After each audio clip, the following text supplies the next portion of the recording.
राजस्थान की अरावली पर्वतमाला के बीच सरिस्का अभयारण्य के पास एक पुराना और वीरान किला खद्दा है, भानगढ़।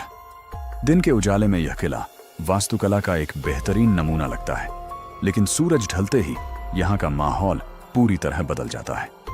हवाओं में एक अजीब सी भारीपन और सन्नाटा छा जाता है।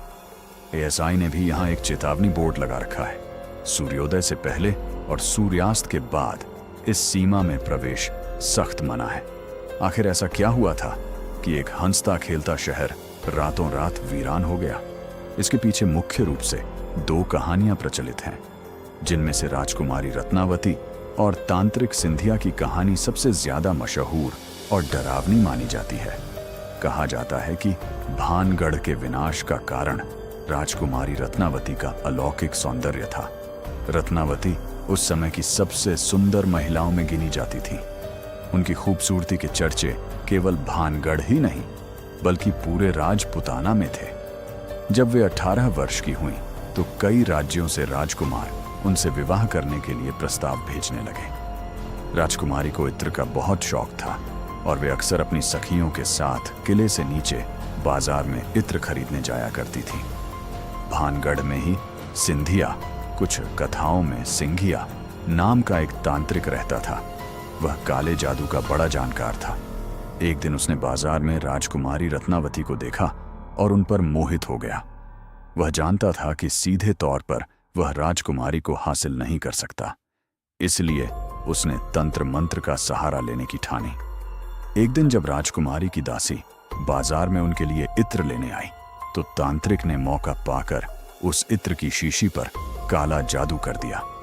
उसने वशीकरण मंत्र का प्रयोग किया था, जिसका असर यह होता कि जो भी उस इत्र को लगाता वह सम्मोहित होकर खींचा हुआ तांत्रिक के पास चला आता और पूरी तरह उसके वश में हो जाता। राजकुमारी रत्नावती केवल सुंदर ही नहीं बल्कि बहुत बुद्धिमानी भी थी। कहा जाता है कि उन्हें तंत्र विद्या की थोड़ी समझ थी। जब दासी इत्र लेकर महल में आई, तो राजकुमारी को शीशी को देखते ही एहसास हो गया कि इसमें कुछ गड़बड़ है। उन्होंने उस इत्र की शीशी को अपने ऊपर छिड़कने के बजाय महल की खिड़की से बाहर एक बड़ी चट्टान पर पटक दिया।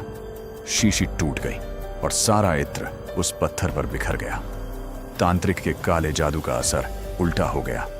वह पत्थर वशीकरण के प्रभाव से लुढ़कता हुआ तेजी से तांत्रिक की ओर बढ़ा और उसे कुचल दिया। मरते मरते तांत्रिक ने अपनी आखिरी सांसों के साथ भानगढ़ को एक भयानक श्राप दिया।